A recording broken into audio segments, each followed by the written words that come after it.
He says he's a man with a plan, so let's break it down tonight. Good evening. Welcome to My State of Mind. I am Dan Yorke. Brett Smiley, candidate for mayor in Providence, is here. He's got a 7-point plan. It's got a nice, cool graphic to it.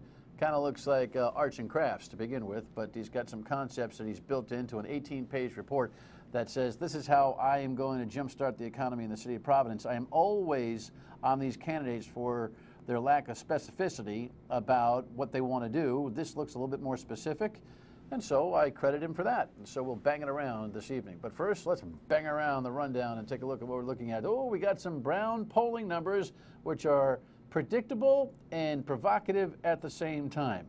First, we'll talk about the gubernatorial numbers, and then we'll take a look at how we all feel about the economy. And then we've got some weirdness in terms of how we're conflicted about the economy. And then we've got some pot money in the news, which is just, well, I have some thoughts on that, about the way we're being resourceful about picking ourselves up. And then we've got Joe Paolino saying, look, unless I get this, I can't do that. And then we can say, spring has finally sprung in a way that is proven by the green grass. Let's break it down. First item that we have on the agenda here this evening. Yeah, let's take a look at some of this polling data. It's kind of interesting. Let's start first with the headline from Brown University. Taveras and Raimondo in statistical tie. Shouldn't be a surprise. They are both well-respected folks, the mayor of Providence and the treasurer, and they're both immersed in their own, I don't know, transitions from incumbency of sorts to the gubernatorial race. And of course, on the left is old Clay Pell, young Clay Pell, still looking for his car. Here's the numbers according to the Brown poll. Now, this is just under 400 respondents to 600 requested. Pretty good sample, plus or minus 4% on the stats here. And Gina Raimondo has that 3.5-point lead over Angel Taveras, which falls into the statistic, though easy for you to say, Dan, the statistical category of dead heat. But you notice there that Clay Pell had 9%, and there's 35% undecided. My guess is that 35% will be thinking whether they want Angel Taveras or Gina Raimondo. I'm thinking that Clay Pell at 9% is showing how pathetic his campaign is right now. The National Education Association continues to prop this kid up like a weekend at Bernie's, trying to figure out how they're going to make him walk and talk and chew gum at the same time. He can't find his car, and we can't get him to actually be conversant and ad-libbable on any particular issue.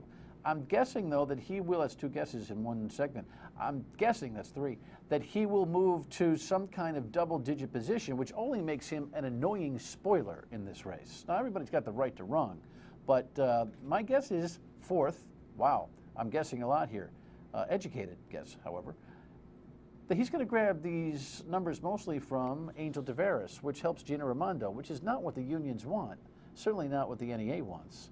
So I'm still puzzled by this. Now the Republicans, Alan Fung, the mayor of Cranston on the right, Ken Block, the former moderate party guy who jumped into the Republican Party here specifically during this race. Very interesting data. Take a look at it. Ken Block has a 5-point lead over Alan Fung with a good almost 40% of the electorate undecided. Now understand, there were 86 respondents in this poll, so the plus or minus confidence is up at 10%. Because it's hard to poll Republicans. And it will be hard to poll Republicans all the way through the summertime, right up to the primary. However, having said that, those are awful numbers for the mayor of Cranston, because Ken Block just waltzed into this party. Fung has tried to make himself out to be the, the establishment guy, and with conservatives who respond to these kind of polls on the Republican side, Ken Block's already moved even. Wow. Wow. What's happening in Cranston has not helped the mayor. How he's handled it has not helped himself. So he better get on his horse or he's in deep trouble. All right, some more polling data. So under the idea of not so favorable, here's some of the numbers of how you look at our elected officials. Jack Reed's always flying high. That's a big number in pollable world. Sheldon Whitehouse doesn't have nearly the kind of traction, but of course, it hardly matters in Democratic Rhode Island. Jim Langevin, the 2nd District Congressman, right in lockstep there with the Malays. But you look at David Cicilline. Oh, by the way, I don't know how you guys added that. I just noticed 21.2 for Lincoln Chafee. I got 19. We must have added differently. Whatever, whether it's 21 or 19, it's awful. for the for Governor Chafee. I should have proofread that. But David Cicilline is at 26%. David Cicilline is an absolute lock. The ladies are looking at the numbers now because during the break I'm going to get this right between the eyes. Boom! You don't know how to count, chubby. But anyway, right, Jess? I don't know how to count, chubby. But Cicilline is kind of an anomaly, right?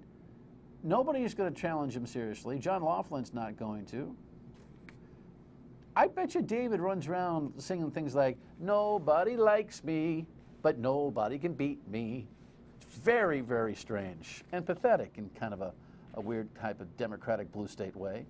Let's go to the next item, though, on the numbers from the Brown poll. Here's the data on the economics.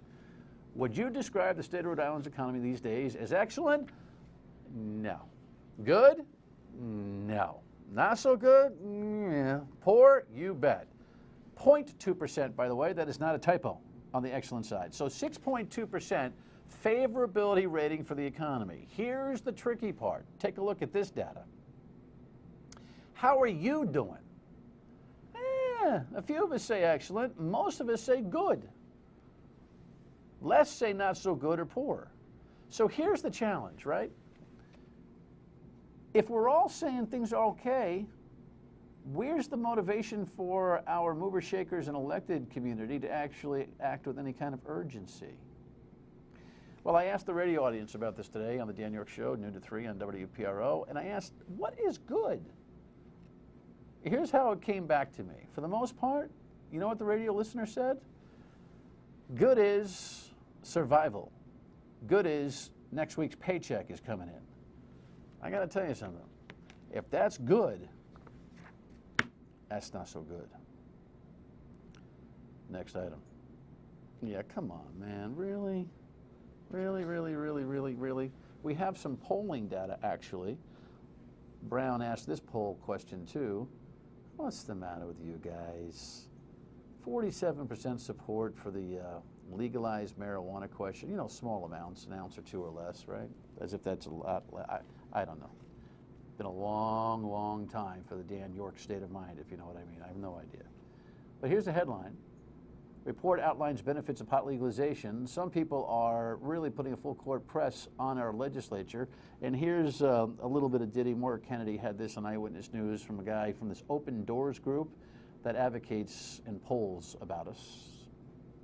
About 1 year ago, Rhode Island decriminalized the personal use of a small amount of pot. The report, done by Open Doors, a group that conducts studies around the state, reveals that if the bill is passed, then many organizations for drug abuse, treatment, and research would benefit from the collective revenue of marijuana. It allows the state to control them better. Quality control is important. So by regulating the industry, you're going to make it better run and safer. You know what? I know a lot of you folks think this is the right thing to do. I don't. Can you just take a step back for a second and think? The major two ways we're going to stabilize our state budget and improve our economy: gaming and drugs. Say it slowly to yourself. Gaming and drugs. If that's our only two-pronged strategy, we are high or really low. To Newport we go on the gaming issue. Now look, we're built into this industry, right? We already got this little situation. WPRI.com has this headline. I talked to you about it briefly last night. Joe Paolino has a group of 3, himself included, that are dealing with Diane Hurley to take out Newport Grand. You know Newport Grand. It's down there in Newport. It's got the slots thing on it. He was saying, look, you better spruce this thing up, and I understand why. I don't think anybody would want to drive by a beautiful facility like Foxwoods, then go on the Seconic Bridge, pay a toll, and then go and play in an old slot machine parlor in Newport. Yeah, I mean, he's right about that. Here's the thing. He needs the people in Newport to thumbs up table games to be approved. That got knocked down in the 2012 referendum, so the council there most likely should put up the question again and ask it one more time. But Joe's going to have to be very specific about this boutique type of facility that he wants there. Hey, listen, you're already knee-deep in it. You might as well do it right. And finally, the rite of spring is finally here. We've mentioned the seasonal change, of course, before, but nothing like the Masters. This is one of the greatest weekends in golf. It's nice to see the green grass and the guys playing, and you know, Tiger's out because his back is bad. I'm hearing that he's going to be out for a long time this season. But it doesn't take away from how terrific it is that Augusta is open for business. Go rake the yard. Feel the grass. A lot of sand from the plows. When we come back, he's got a plan. 7 points. We'll try to cover them all. Stay with us.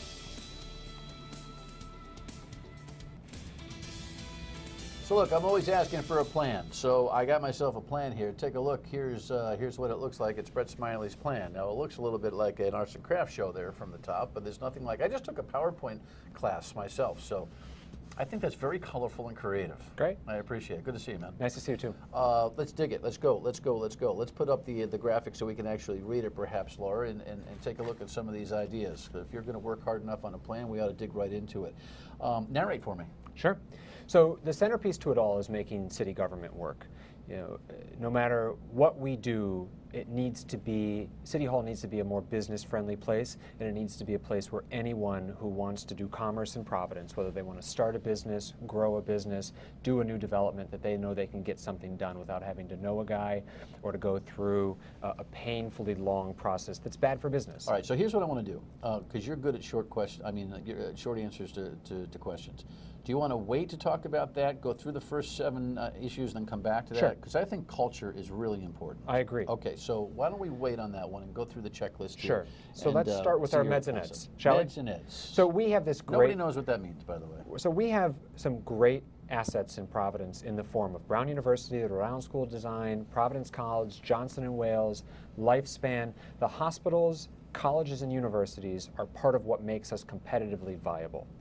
And yet there's this conflict in that those are tax-exempt entities that produce great, high-paying jobs, but they don't contribute to the tax base. And so those of us who own a business or own a home in the city, we have to shoulder that burden.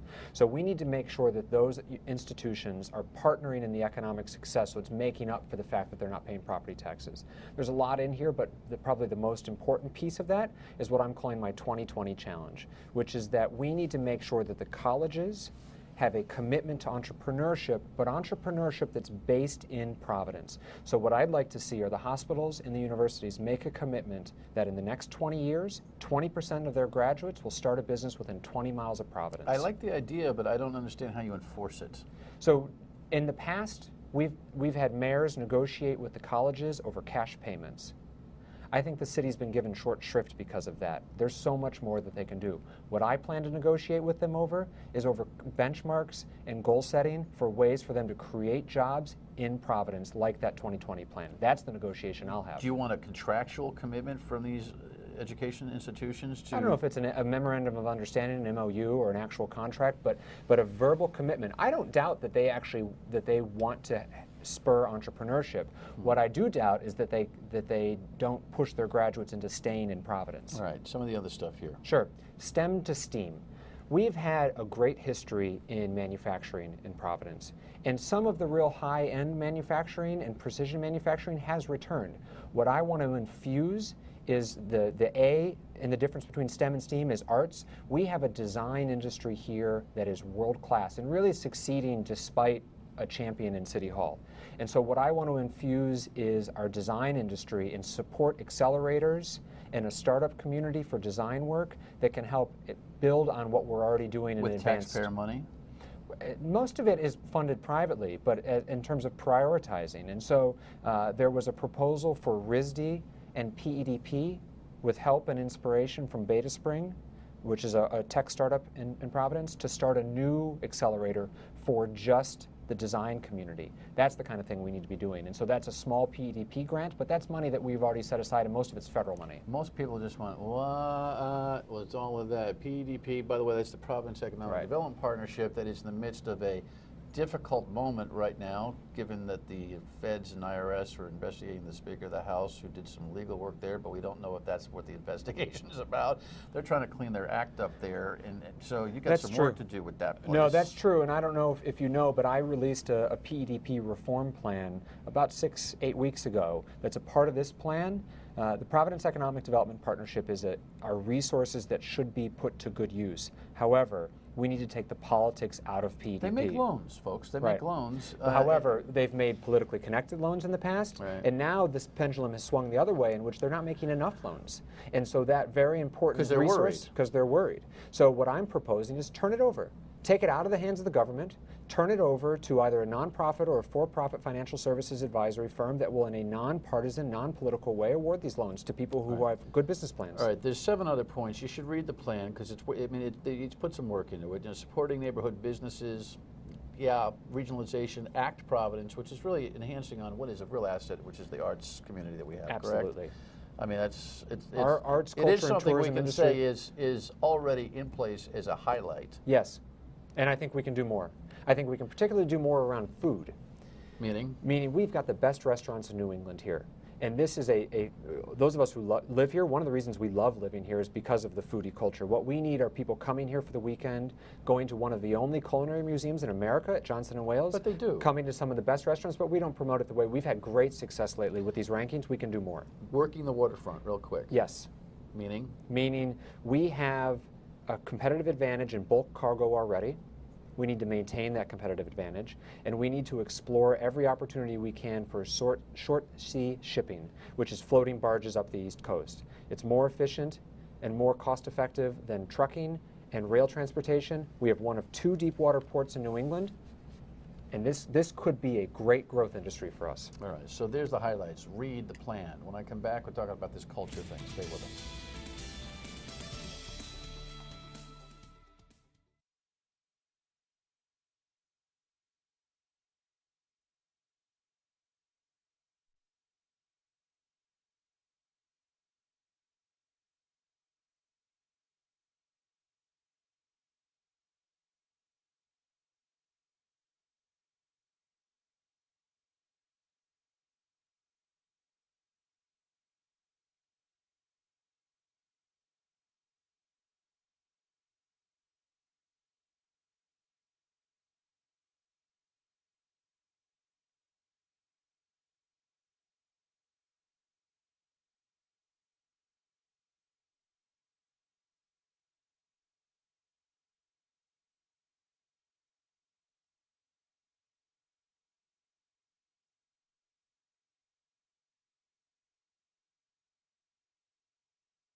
Welcome back. Brett Smiley, candidate for mayor in the city of Providence, just did a whiz-bang job on his 7-point plan for economics, but at the core of it is really culture in the city of Guy. And I know the got to know a guy thing. We've talked about it now twice. Look, Gordon Fox, your representative, I'm guessing, state representative? No, You're actually, on the I'm east side. next door, Edie Next Agello. door. Okay, Yeah. Edie Agello. But your next door state representative and Speaker of the House Right. just had his place raided, and it's created this awful cloud around the city. Look, I've been asking a lot of folks. The House Speaker was here last week, and he and I jousted over the idea that, you know, every economic plan that you put together is fine, but really we need a cleansing of culture. Now, you're talking about it at least, and I give you credit for that, because they're not talking about it on Smith Hill. Right. How do you change culture in the city of Providence a quarter mile away from the building that doesn't even want to talk about it? So I think there's probably three things that are most important in culture change. One is strong department directors and a good team. No matter how strong the mayor is, the day-to-day is being run and managed by strong department directors, and I want to attract the best and the brightest who want to manage a strong and effective city hall. Two are responsible labor contracts and making sure that we're partnering with our organized labor force, and so that everyone is working to their work and evolving those contracts so that there's a customer service friendly attitude at City Hall. And then three is a commitment to longevity. Change takes time. Culture change takes time. And so I've been crystal clear that if I'm fortunate enough to get elected and re-elected, that I will serve the full 8 years, because I think change takes time. All right, I think that's a fair point. So good. There's your answer. I'll accept it. But there's a broader thing here that I'm not seeing from any major candidates. I consider you to be one. You're running for the city of Providence's mayoral position. It's a high charge, high responsibility. You know, it's a city-state here. Is anyone going to demand, from a campaign point of view, running for governor, running for mayor, that these guys at the State House get out of their own way and start cleansing their own place before they start coming up with this makeshift plan? I mean, do you really think that the Speaker of the House can change Rhode Island, end all the city of Providence in a 60-day, you know, turnaround with some economic idea versus an ethics commission question posted, an oversight process that works, a master lever to give somebody some faith that the elections are actually worthwhile? Don't you think that stuff has to be done first on the state level? It'll impact the city of Providence. You know, I think that the best solution, frankly, is not another study commission or a hearing or this, that, or the other. I think it's time for some new faces. And so I'm proud to be a new voice in my race. Well, are you happy that the majority leader who is working for Gordon Fox, who's under all this speculative cloud, is actually the new House Speaker? The partnership between the state and the city of Providence is really important. And the city and the state have to succeed together. And I'm sensitive to that relationship.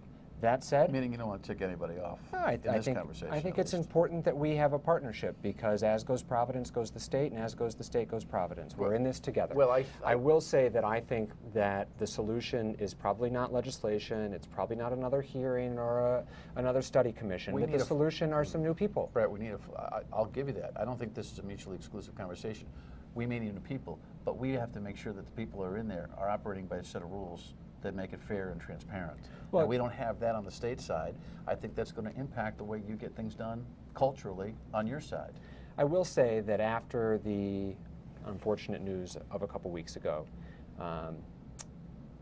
you know, I think we as Rhode Islanders, many people just kind of shrugged and said, here we go again. Right. And that's unfortunate. That's keeping us down. That's unfortunate. That will prevent your 7-point plan from working. I think what you know, me as a voter and as a citizen, as a taxpayer, what my neighbors need to do is say, this is not okay. We can't just accept this as, here we go again. All right, come back as we build the plan. Great. Good to see you. Thank you. Better answers than I've been getting. Your state of the mind when we come back.